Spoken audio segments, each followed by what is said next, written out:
할렐루야. 오늘 읽은 본문의 말씀을 중심으로 해서 깨어있는 한 사람이라는 제목으로 하나님 말씀을 증거하도록 하겠습니다. 그 전에 우리가 지금까지 배운 1장부터 7장까지의 내용을 복습하는 차원에서 전체 우리 사무엘상 1장부터 31장까지 주제를 다시 한번 짚고 넘어가는 그런 시간을 오늘 오래간만에 가져보도록 하겠습니다.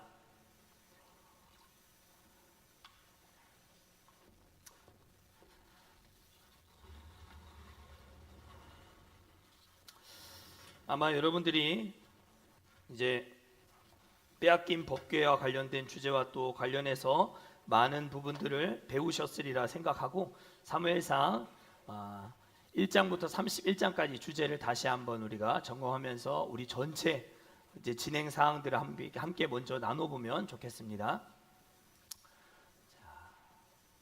우리는 지금 사무엘상 1장부터 31장까지 쭉 내용을 살펴보고 있는 중입니다.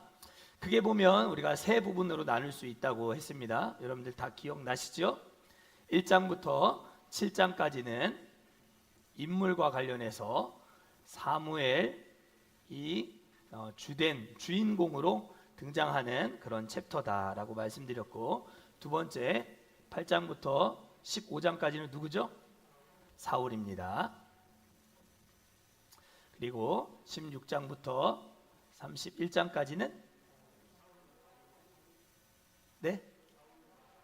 사울과 다윗입니다. 여러분들 사무엘과 다윗 아니고 사울과 다윗, 이렇게 두 사람이 이제 주인공이 돼서 이제 정권 교체가 이루어져 가는 장면들을 우리가 마지막 사무엘상 후반부에서 우리가 살펴볼 수 있다고 했어요. 그래서 사무엘상은 이렇게 크게 세 부류로 나눠서 우리가 이해할 수 있는데, 오늘 우리가 7장 마지막 파트를 읽었어요. 그러니까 1부가 이제 끝이 난 겁니다. 우리가 거의 6개월 동안 하나님 말씀을 우리가 1장부터 7장까지 쭉 살펴보면서 오늘 12절부터 17절까지 읽고, 이제 8장부터는 이제 사울이 이제 본격적으로 등장하는 그런 부분들을 우리가 살펴볼 수 있는 것이죠.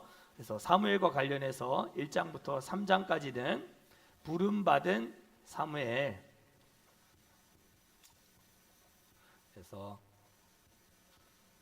실로라고 하는 성소에서 엘리 밑에서 훈련 받고 세워지는 그런 과정들을 볼 수 있는 챕터가 1장부터 3장까지라고 했습니다. 그래서 1장은 주제가 뭐였죠? 한나가 누구죠? 사무엘의 엄마, 그렇죠? 사무엘의 엄마 한나의 괴로움. 왜 괴로웠어요? 애가 없었어요. 맞아요.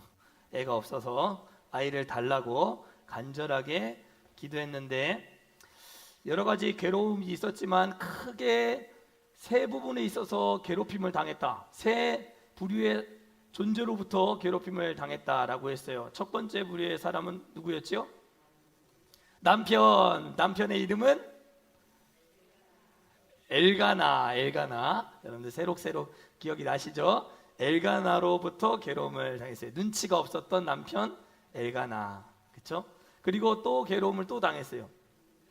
브닌나, 그렇죠? 브닌나라고 하는, 브닌나의 이름은 비옥하다라고 하는 뜻을 가지고 있다라고 했어요. 그래서 한나를 괴롭게 했고, 마지막 세 번째, 맞아요. 여러분들 기억력이 아주 좋으시네. 하나님께서 태를 열지 않으셨기 때문에 한나는 사실 하나님 때문에 괴로운 시간을 보낼 수밖에 없었다. 그래서 서원 기도를 하지요. 아들을 주시면 하나님께 드리겠다라고 했어요. 그리고 한나의 2장은 노래 혹은 한나의 기도라고 하는 내용이 2장에 기록되어 있었어요. 그리고 2장 후반부에는 홈리와 비느하스의 죄악상, 그들의 죄악은 여호와의 제사를 알지 못하는, 그래서 여호와의 제사를 멸시하는 불량자들이었다. 성경에 보면 불량자라고 아주 점잖게 기록되어 있지만 사실은 깡패와 같았다라고 여러분들이 딱 보시면 돼요. 홈리와 비느하스는 깡패와 같은 자로 이렇게 여호와의 제사장이라고 하는 직분, 타이틀만 가지고 있었던 그런 사람이었다라고 말하고 있죠. 그래서 성전 앞에서 이제 수종드는 여인을 함부로 이렇게 괴롭히고, 또 하나님 앞에 가지고 나온 재물을 세 살 갈고리로 이렇게 자기 마음대로 취했던 그런 아주 악한 제사장 홈리와 비느하스의 죄악을 하나님은 어떻게 하셔요? 3장에서 어떻게 하시죠? 심판 예언을 하시는데 누구에게 심판 예언을 주셨을까요? 맞아요. 그래서 사무엘이 여기서 이제 등장하죠. 사무엘에게 임한 엘리 가문의 심판 예언에 대한 내용이 이제 3장에 기록되어 있다고 했어요. 그리고 크게 보면 4장부터 6장까지 우리가 이제 직전까지 살펴보았던 법궤가 어디로 가요? 이리저리 다니는 그런 모습 속에 누구의 이름이 나오지 않는다고요? 사무의 이름이 등장하지 않는다. 4장부터 6장 챕터는 전체 주제는 빼앗긴 법궤, 법궤 스토리 기억을 해야 합니다. 그래서 4장은 그게 블레셋과의 전투, 이 전투는 어디서 벌어진 전투였죠? 생각나십니까? 아벡 에벤에셀 전투라고 했습니다. 아벡 에벤에셀 전투, 블레셋과의 전투에서 홈리와 비느하스가 무리하게 가지고 갔던 법궤를 빼앗기게 되고 5장에서 블레셋으로 건너간 법궤에 대한 내용. 자, 법궤가 세 군데 도시로, 블레셋 주요 도시 중에 세 군데 도시로 이렇게 가게 되었고, 여러 가지 하나님의 진노와 그 우상을 심판하신 하나님의 모습을, 또 악한 독종을 보내셔서 블레셋 사람들이 심판하시는 모습을 볼 수 있었다라고 했습니다. 첫 번째 갔던 도시는 다곤 신전이 있었던 아스돗, 그리고 가드 에그론이라는 도시로 이제 가게 되었고, 그 에그론에서 이제 법궤가 돌아오게 되는데, 거기 있어서 쓰임 받았던 동물이 암소 2마리라고 했습니다. 그래서 6장은 이스라엘로 돌아온 법궤. 그래서 처음에는 어디로 가요? 이 2마리 암소가 수레를 몰고 도착했던 곳은 기럇 여아림 전에, 그렇죠? 베스메스에 먼저 도착을 하죠. 베스메스 도착을 하고, 그 다음에 이제 기럇 여아림 사람 중에서도 아비나답의 집에, 산 위에 살고 있었던 아비나답의 집에 이 법궤가 안치해서 약 20년간 머물렀다고 했지만, 실제 머물렀던 그 법궤가 안치되었던 기간은 약 70년 정도 우리가 계산을 해볼 수 있다라고 했습니다. 그래서 이제 7장을 우리가 지금 살펴보고 있어요. 7장은 사무엘의 통치예요. 그래서 지난 시간 사무엘이 어디에서 부흥회를 일으켰어요? 미스바라고 하는 지역이 어디인지는 정확하게 알 수 없지만 이스라엘 온 백성들이 모이기에 가장 좋은 중심지 역할을 할 만한 그런 장소였겠다. 왜 법궤가 당연히 가야 할 실로를 가지 않고 아비나답의 집에 계속 머물고 있었을까? 법궤가 끌려가기 이전에는 사무엘도 실로라고 하는 성소가 있었던 지역을 중심으로 이렇게 활동을 하였고, 엘리도 마찬가지였는데, 법궤가 빼앗기고 이제 전투가 있고 오고 가는 그런 모든 과정 속에서 언제인지는 정확하게 알 수 없지만 실로라고 하는 지역이, 성소가 있었던 그 지역이 회파당했다. 그리고 미스바라고 하는 새로운 종교적 중심지를 중심으로 이 사무엘이 순회 사역들을 해나가게 되었다라고 하는 것을 7장 오늘 우리가 읽은 본문까지 우리가 알 수 있다고 했습니다. 그래서 7장은 미스바의 대부흥회라고 했어요. 그 부흥회가 어떤 방식으로 진행됐는가 하는 것을 우리는 이제 오늘 읽은 12절부터 17절까지 내용을 중심으로 우리가 쭉 살펴볼 수 있는 거예요. 여기 이제 일부 사무엘에 관련된 내용을 우리가 쭉 살펴보았고, 이제 다음 주부터는 사울과 관련된 2부로 이제 넘어가게 되는 거예요. 자, 그럼 2부 내용도 우리가 한번 미리 예습을 한번 해보도록 하겠습니다. 자, 우리 8장부터 15장까지는 사울에 관한 내용이라고 했는데, 특별히 8장부터 12장까지는 사울의 어떤 주제를 다룬다고 했죠? 오래간만에 하니까 목소리가 싹 기 들어갑니다. 그죠? 사울의 등장. 사울이 이제 역사 속에 이제 딱 이제 주 무대 앞으로 딱 나오는 그런 과정을 보여주고 있죠. 왜 그런가? 이스라엘 백성들이 더 이상 이제 우리의 사사의 통치를 원하지 않는다. 우린 주변 나라들처럼 우리도 번듯한 왕을 좀 달라, 그렇게 요청을 하죠. 인간 왕을 요구하는 이스라엘. 그리고 이제 찾아가는 가운데 사무엘이 킹메이커로서 한 사람을 이제 발견하게 되죠. 사무엘과 사울의 만남, 이제 드디어 만나게 되는 것이고, 만났으니까 사무엘은 사울에게 기름을 붓죠. 사울은 키가 보통 사람들보다 머리 하나가 더 크고 아주 멋진 그런 외모를 가지고 있었던 사람이었어요. 그래서 사무엘의 사울 안수에 대한 내용이 10장에 기록되어 있다. 그리고 안수를 받고 이제 사울은 이스라엘의 첫 번째 초대 왕으로서 이제 귀한 사역들을 많이 감당해 나가는데, 초창기에는 하나님이 크게 이 사울을 지지해 주셔서 사울이 잘 되고 승승장구하게 되었음을 11장에서 우리가 볼 수가 있어요. 사울의 첫 번째 전투, 누구와의 전투라고 했죠? 암몬 족속과의 전투에서 사울은 크게 승리하게 됩니다. 그리고 리더십이 탁 세워지게 되죠. 이렇게 처음 왕이 되고 첫 번째 전투에서부터 이렇게 크게 승리를 거둔다는 것은 자기 리더십에 있어서 초기에 이제 리더십을 왕권 강화하는 부분에 있어서 상당히 중요한 부분이었겠다. 그래서 사울에게 있어서는 첫 번째 전투가 상당히 중요했고, 사무엘은 12장에서 그의 마지막 고별 설교를 남기는 것을 볼 수 있어요. 그래서 내가 누구의 소를 받았고 누구의 양을 받았고 나는 그렇게 범죄하면서 이렇게 사역을 감당한 사람이 아니었다.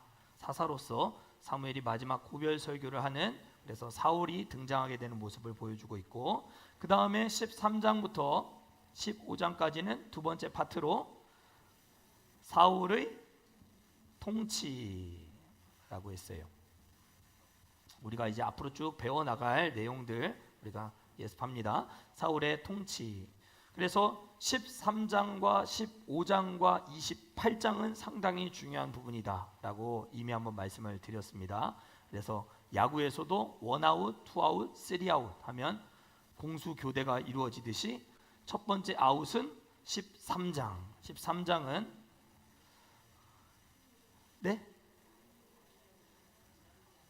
그렇죠. 사무엘을, 맞아요. 블레셋과의 전투 맞아요. 사무엘을 기다리지 못한 사울, 해변의 모래알과 같이 많은 군대를 몰고 온 블레셋 군대 앞에서 벌벌 떨고 있었던 사울, 그리고 사무엘이 오기로 했지만 오지 않자 본인이 번제를 드림으로 말미암아 제사장의 권한을 침해하였던 사울은 하나님 앞에 원아웃 당하게 되죠. 그리고 그 사이에 있는 14장에서는 여전히 블레셋이 이스라엘과 대적의 관계에 있었던 나라였다라고 하는 것을 보여주는 차원에서 요나단의 블레셋 정탐과 선제 공격, 선제 타격을 하는 모습을 14장에서 볼 수 있고요. 15장 사울의 투아웃이라고 했어요. 투아웃은 누구에 대한? 아말렉 족속에 대한 사울의 불순종, 그렇죠? 아말렉에 대한 사울의 불순종. 너는 이제 투아웃이야. 너는 내가 분명히 아말렉을 진멸하라고 했는데 너 그렇게 하지 않았어. 그래서 이제 아말렉에 대한 심판을 요때 하지 못해서 계속해서 아말렉 역시도 이스라엘을 괴롭히는 그런 적대 족속 중에 하나로서 아말렉이 세력을 떨치는 것들을 우리는 성경을 통해 알 수 있지요. 심지어 페르시아에서 에스더, 그리고 에스더를 죽이려고 했던 그 에스더의 민족 유다 족속을 죽이려고 했던 하만 여러분들 기억하실 거예요. 이 하만 역시도 이 아말렉 족속의 사람이었다. 그러니까 이 아주 질긴 이 악연을 이제 보여주고 있는 것이죠. 그리고 이제 16장부터 31장 하면 이제 후반부가 되고 이제 마지막 3부에 대한 내용입니다. 16장부터 첫 번째 파트로 20장까지는 누구의 등장? 다윗의 등장이겠죠. 이제 다윗이 나와야 되겠죠. 그래서 16장을 보면 사무엘의 다윗 안수, 다윗을 왕으로 기름 붓는 장면을 16장에서 보여주고 있고, 어린 소년 다윗이 거인 블레셋 장수 골리앗을 이기는 장면 17장에 기록되어 있고요.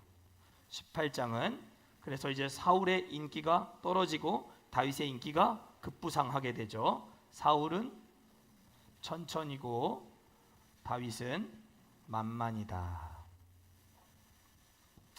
19장은 그래서 사울의 다윗을 제거하려는 시도를 하고 있는 모습을 볼 수 있어요. 이제 악신에 들려서 이제 사위된 이제 다윗을 제거하고 죽이려고 하는 거의 이제 미치광이가 되어 버리는 이 사울의 모습을 볼 수가 있죠. 그리고 그 가운데서 다윗의 생명을 지켜주려 했던 누구죠? 요나단과 다윗이 이제 작별을 하게 됩니다. 요나단과 다윗의 작별. 그리고 21장부터는 이제 다윗이 본격적으로 쫓겨다녀요. 21장부터 27장까지는 다윗이 도망다니는 다윗의 도피 행각, 그렇죠? 어디로 도망갔어요? 자, 21장 보면 도망가는 다윗. 첫 번째는 놉 땅으로, 두 번째는 블레셋 땅 가드로, 22장으로 넘어가면 세 번째 아둘람 굴에 들어가고 거기서 공동체를 형성하고요. 4번 모압 땅으로 다시 도망을 가고, 5번 헤렛 수풀가로 다시 돌아오게 되고, 23장으로 넘어가면 그일라 땅, 일곱 번째 갔던 곳은 십광야, 마온광야는 여덟 번째 마온광야. 이렇게 각각 이제 막 도망을 다니는 거죠. 쫓겨다니는 거죠. 그리고 24장은 엔게디 광야. 25장은 누가 죽는다고 했어요? 사무엘이 25장에서 죽죠. 사무엘의 죽음. 그리고 11번째, 9번째, 10번째. 그리고 바란 바란 광야까지 도망을 가고요. 26장 가면 다시 10광야로 돌아오고 27장에는 블레셋 땅 가드로 다시 도망가는 쫓겨다니는 이 다윗의 비참한 모습. 다윗이 이렇게 도망다닌 세월은 몇 년? 약 10년, 약 10년. 그리고 다윗의 인생에 굉장히 중요한 시기였겠다라는 것을 우리가 생각해 볼 수 있죠. 다윗이 이런 어려움 속에서도 하나님의 훈련을 잘 받고 왕이 되어져 가는 모습, 그리고 왕으로 이제 실제로 역사의 무대 위에서 쓰임을 받게 되는 장면은 사무엘 하를 보면 우리가 알 수 있다라고 했어요. 그래서 여기까지 보고 세 번째 파트는 28장부터 31장까지. 28장은 무슨 내용이 됐죠? 28장은 사울의 세 번째 아웃, 그죠? 13장, 15장, 28장 완전 공수교대되는, 하나님께 버림을 받는 사울의 잘못된 선택. 누구를 찾아가요? 엔돌에 신접한 여인을 찾아가는 사울의 영적 타락, 이제 완전 끝까지 가버린 그런 사울의 모습. 29장은 블레셋과의 전투에서 제외되는 다윗. 30장은 아말렉을 공격한 다윗. 마지막 31장은 누구의 죽음? 사울과 요나단의 죽음. 이렇게 우리가 앞으로 31장까지 이제 쭉 살펴볼 내용을 정리를 다시 한번 해보았습니다. 그래서 일단 오늘까지 해서 이렇게 일부의 내용을 잘 정리를 여러분들이 하면서, 사무엘상 누구에게도 나는 설교할 수 있을 정도로, 가르칠 수 있을 정도로 여러분들이 다시 한번 1장부터 7장까지의 내용을 다시 한번 읽으면서 설교했던 내용을 다시 한번 여러분이 곱씹어 오시면 아주 정리가 잘 되시리라고 생각합니다. 그래서 이제 다음 주부터는 사울의 등장과 관련된 내용들을 살펴보게 된다는 것 여러분들이 기억하시면 좋겠습니다. 그래서 이제 지난주 미스바 대부흥회를 통해서 대부흥회를 열었을 뿐인데 블레셋의 공격을 받게 되는 이스라엘의 아주 큰 위기를 당하는 것을 볼 수 있었다라고 했어요. 위기 앞에서 다른 것을 할 수도 있었겠지만 사무엘은 뭐 합니까? 백성들과 기도를 계속합니다. 끊어지지 않고 기도를 계속하는 방법을 통해서 블레셋의 공격을 대비하고 막아내는 가운데 하나님은 그 블레셋 진영의 우레를 바라시고 그 블레셋 사람들이 서로 다투고 싸우게 하심으로 말미암아 이스라엘 백성들의 앞에서 쫓겨 나가게 하는 모습을 볼 수 있습니다. 서쪽으로 지중해 쪽으로 이제 수세가 몰려서 블레셋이 쫓겨가는데 어디까지 갔는가? 센이라고 하는 지역까지 가게 되었다. 그래서 오늘 성경 본문 12절을 보면 센과 미스바 사이에 뭘 했다고 그래요? 돌을 세움으로 말미암아 그 돌을 도움의 돌이다. 하나님이 여기까지 우리를 인도하셨다라고 하는 뜻에서 에벤 에셀이라고 한다라고 했어요. 이스라엘 백성들에게 있어서 돌이라고 하는 것은 단순히 딱딱한 어떤 물질을 말하기도 하겠지만 이 돌이라고 하는 건 시간이 지나면 지날수록 뭐 이렇게 퇴색되고 좀 부러지기도 하고 깨지기도 하고 그렇긴 하지만 대부분 이 돌의 형체는 그대로 잘 유지되는 그런 모습들, 특징이 있기 때문에 돌이라고 하는 것은 단순한 물질이 아니라 영원함을 상징하는 그런 물질 중에 하나였습니다. 그래서 요단강을 건너고 난 이후에 길갈에 모였을 때 이스라엘 백성들이 거기서 다 지파별로 돌을 하나씩 가져다가 기념비를 세우고 자녀들에게 하나님의 인도하심을 자녀들에게 가르칠 수 있도록 했던 것도 이 돌이 영원함이라고 하는 의미를 갖고 있기 때문이었고, 시내 산에 올라가서 모세가 뭘 받아요? 하나님으로부터 십계명을 받게 되죠. 십계명, 하나님 주신 법을 어디에다 쓰셨어요? 하나님이 친히 하나님의 친수로 손가락으로 2개의 돌판에 써내려 가셨다라고 해요. 돌은 그만큼 영원한 법을 영원함의 중요함을 갖고 있기 때문에 돌에다가 하나님이 써주셨다. 그리고 또 이 돌의 중요함을 우리가 어디서 또 볼 수 있는가 하면 야곱이 하란으로 도망가다가 돌로 뭘 삼아요?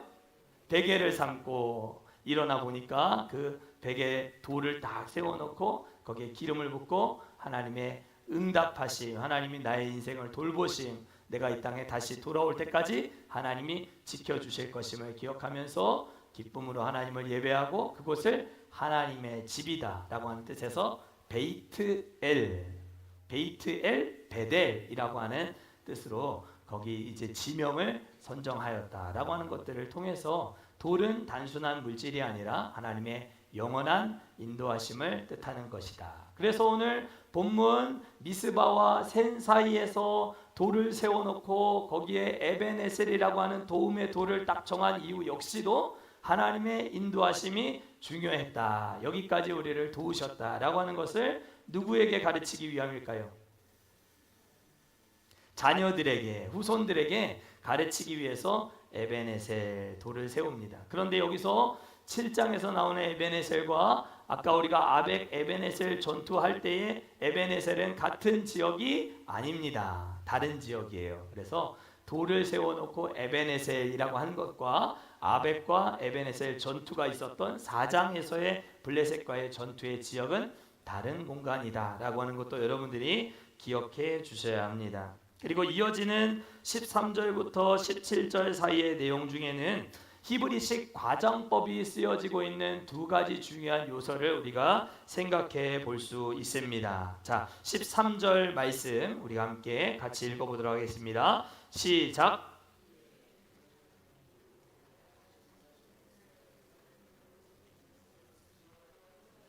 사무엘이 사는 날 동안에 블레셋 사람을 막으심에 이렇게 되어 있습니다. 자, 이 말은 블레셋이라고 하는 나라가 이스라엘에 영원히 항복을 했다 그런 의미일까요? 그런데 오늘 본문을 보면 꼭 그런 뉘앙스가 느껴지는 것처럼 기록이 되어 있어요. 사무엘이 사는 날 동안에 이스라엘을 다스렸는데 블레셋이 이스라엘 진영에 전혀 발걸음을 들일 수 없었을 것이다 라고 말하고 있는 이 구절은 히브리식 과장법으로 쓰여져 있는 것입니다. 블레셋이 미스바 전투에서 패배하여 저기 센까지, 센이라고 하는 지역은 히브리 말로 이빨이라고 하는 뜻을 가지고 있어요.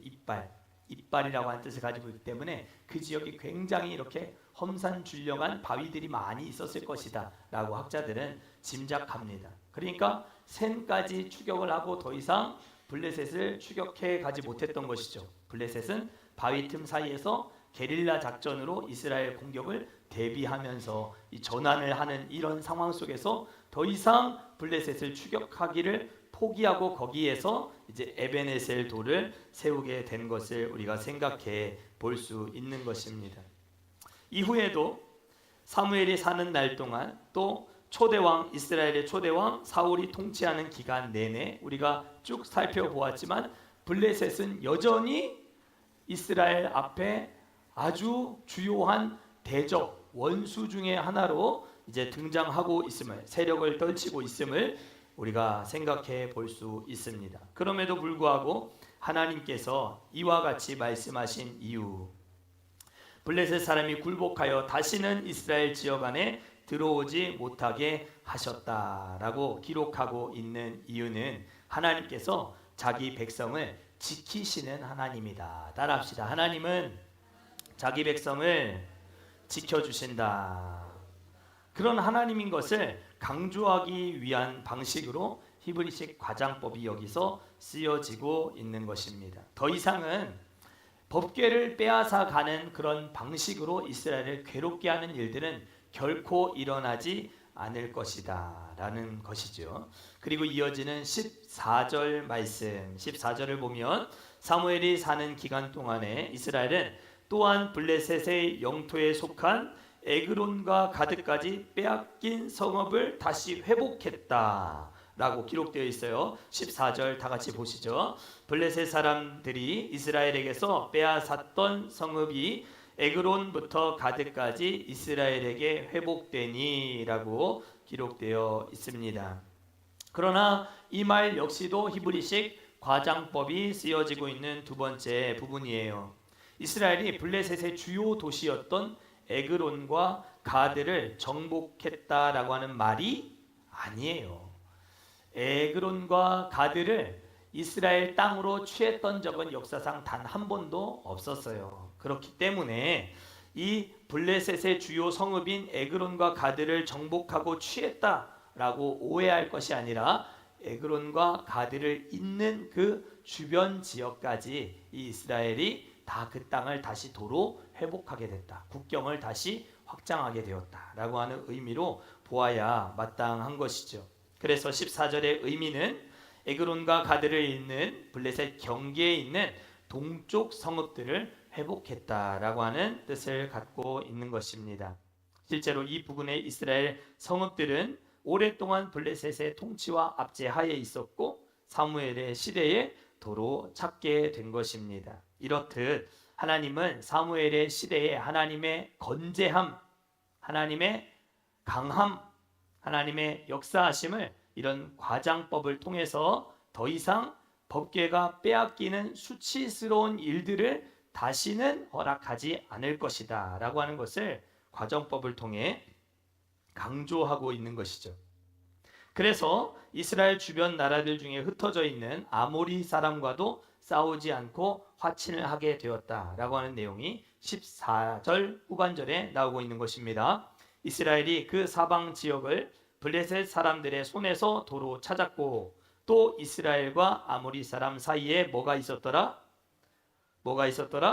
평화가 있었더라. 이 아모리 사람 역시도 가나안의 7 족속 중에 아주 강대하고 힘이 막강했던 그런 족속이었지요. 그 족속과 이 이스라엘의 강력한 위세가 함께 만남으로 평화의 관계가 유지되도록 하셨다라고 하는 것을 보여줍니다. 그리고 이어지는 15절부터 17절까지의 내용은 사무엘의 다스림과 관련해서 한 사람, 깨어있는 한 사람의 중요함을 우리에게 가르쳐 주고 있어요. 자, 15절 보시면 다스렸으되 밑줄 그으십시오. 이스라엘을 다스렸으되 16절 그 모든 곳에서 이스라엘을 다스렸고 두 번째 16절에도 여러분들 이스라엘을 다스렸고 밑줄 그으시고요. 17절에서도 보면 가운데 거기서도 이스라엘을 다스렸으며 이렇게 세 번 이스라엘을 다스렸다라고 하는 내용 여러분들 밑줄을 그어 놓으셔야 합니다. 첫 번째 다스렸다라고 하는 15절의 다스림은 16절, 17절의 다스림과 조금 성격이 다른 다스림입니다. 15절의 다스림은 사사 사무엘 사역으로서 사사로서 정치적인 군사적인 지도자로서 이 왕으로서의 어떤 왕을 대신하는 역할로서의 사무엘의 사역을 강조하고 있는 다스림입니다. 그래서 13절에 보시면 이렇게 되어 있죠. 사무엘이 사는 날 동안에 블레셋 사람을 막으심에 이렇게 되어 있어요. 13절에도 사무엘이 사는 날 동안에가 기록되어 있고 15절에도 사무엘이 사는 날 동안에가 기록되어 있어요. 13절에는 사무엘이 사는 날 동안에 무엇을 막으심에? 블레셋을 막으심에. 그리고 15절에는 사는 날 동안에 이스라엘을 다스렸으되 이렇게 되어 있어요. 그러니까 블레셋 사람을 막는 것과 이스라엘을 다스렸다라고 하는 내용이 병행 구절로 쓰여지고 있는 것을 볼 때에 사사로서 통치자로서 군사 장군으로서 이 사사의 역할을 감당했던 사무엘의 다스림 이것을 강조하고 있는 부분이다. 두 번째 다스렸다는 문장은 16절에 기록되어 있다고 했어요. 여기서의 두 번째 다스림은 사무엘의 선지자적인 직무와 관련되어 있는 것이다. 16절 읽어보겠습니다. 시작. 해마다 베델과 길갈과 미스바로 순회하여 그 모든 곳에서 이스라엘을 다스렸고 하나님의 말씀을 전하고 백성들에게 가르치되 베델이라고 하는 지역, 길갈, 미스바라고 하는 중요한 거점 지역을 세워놓고 이스라엘 중심 지역 안에서 하나님의 말씀을 반복적으로 지속적으로 가르치는 선지자로서의 사역을 감당한 이 사무엘의 모습을 강조하고 있는 다스림이다. 세 번째 다스림 17절의 이 다스림은 우리 기록되어 있듯이 거기서도 이스라엘을 다스렸으며 또 거기에 여호와를 위하여 무엇을 쌓았더라? 제단을 쌓았더라. 그래서 여기서 마지막 세 번째 다스림은 제사장으로서의 사무엘의 다스림을 말하는 것입니다. 그러니까 왕으로서, 사사로서, 두 번째 선지자로서, 세 번째 제사장으로서. 자, 거기 15절 위에 빈칸이 있으면 여러분들 거기다가 그렇게 한번 적어보세요. 그리스도의 삼중직, 그리스도의 삼중직. 그러니까 사무엘이 예수 그리스도를 예표하는 그림자로서 쓰임을 받은 하나님의 사람이었음을 가르쳐주고 있는 주요한 본문 중에 하나가 오늘 읽은 사무엘상 7장의 15절부터 17절까지 말씀이라고 할 수 있는 거예요. 15절 옆에는 왕 이렇게 쓰시고, 왕 또는 사사 이렇게 쓰시고, 16절에는 선지자라고 써보시고, 17절에는 제사장 이렇게 쓰셔서 구약시대에는 기름을 부어서 지도자로 세우는 세 부류의 사람들이 있었죠. 첫 번째는 왕이요, 두 번째는 선지자요, 세 번째는 제사장이었어요. 그러니까 이 사무엘은 새로운 시대를 열어가는 중요한 길목에 서 있는 사람으로서 그리스도의 삼중직을 감당함으로 새로운 시대를 열어가는 사람이었다라고 하는 것을 가르쳐주고 있는 것입니다. 실로라고 하는 지역에서 붙박이가 되어서 찾아오는 사람들에게만 목양적인 서비스를 했던 그때 당시에 엘리와 그 모든 사역자들은 이제 더 이상 한 곳에 머무르면서 찾아오는 사람들에게만 하나님 말씀을 전하는 것이 아니라 사무엘 시대를 기점으로 해서 거점 지역을 세워놓고 순회하는 방식으로 사역을 전개해 나가는 새로운 시대가 열리게 됐다라고 하는 것을 보여주고 있는 거예요. 이것은 굉장히 중요한 포인트가 되는 것입니다. 왕정 시대를 열어감에 있어서 순회하면서 사역하는 이 새로운 시대가 열림으로 말미암아 하나님의 말씀이 더욱 하나님의 백성들 깊은 곳까지 스며들 수 있도록 이렇게 패러다임이 전환된 모습을 우리가 볼 수 있는 것이죠. 역사적으로도 이렇게 목회적인 패러다임을 바꿈으로 말미암아 엄청난 부흥기를 맞이하게 된 교단이 있었음을 우리가 알 수 있어요. 그 교단은 어떤 교단일까요?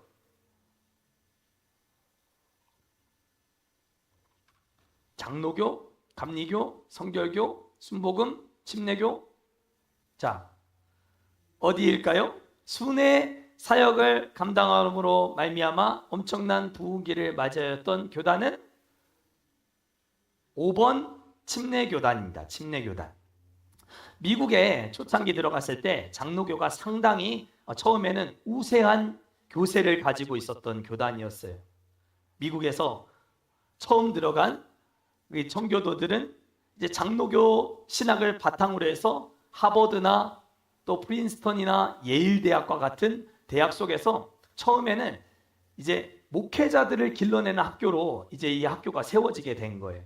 그리고 장로교회는 이 주요한 대학, 유명한 대학들에서 이제 훈련을 잘 받은 사람들을 각 지역의 목회자들로 세워서 파송하여 보내는 사역을 감당했어요.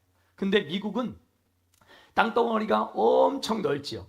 그런 방식으로 이렇게 포교 활동을 하고 교회를 세워나가는 방식으로는 미국 전역까지 복음이 빠르게 전파되기가 상당히 어려울 수밖에 없었어요. 이 사실을 착안했던 침례교회, 미남침례교조, 지금의 전 세계에서 가장 큰 교단이라고 하는 미남침례교는 선교의 방식을 바꾸었어요. 조금 덜 훈련을 받고 조금 잘 배우지 못했다 할지라도 미국 전역으로 사람들을 보내서 거기서 거점을 세워놓고 돌아다니면서 순회 사역을 할 수 있도록 만드는 거예요. 그래서 오늘의 미남침례교가 전 세계에서 가장 큰 교단으로 자리매김할 수 있었다는 것은 바로 이 사무엘의 사역을 착안했기 때문임을 알 수 있는 것이죠. 이 순회 사역은 이후 사울과 다윗과 솔로몬 통일 왕국 시대에서도 굉장히 주요한 역할들을 해나가게 되었다. 기틀을 잘 다지는 그런 패러다임이었다라고 하는 것을 우리가 알 수 있습니다. 한 사람의 영향력 우리가 생각해 볼 수 있는 것이죠. 사무엘 한 사람의 판단과 영향력으로 말미암아 그 새로운 시대가 열리고 많은 사람들이 주께로 돌아오게 되는 역사가 나타나게 되었음을 우리 모두 기억하면서 오늘은 특별히 민족의 지도자들을 위해서 기도할 때가 아닌가 그런 생각이 드는 것이죠. 이제 대선을 앞두고 있고 사무엘과 같은 하나님을 경외하는 그런 민족의 지도자가 잘 세워져서 이 나라가 이 민족이 하나님 앞에 우뚝 선 그런 영적인 강대국이 될 수 있도록 우리 모두 기도해야 할 줄 믿습니다. 우리 찬송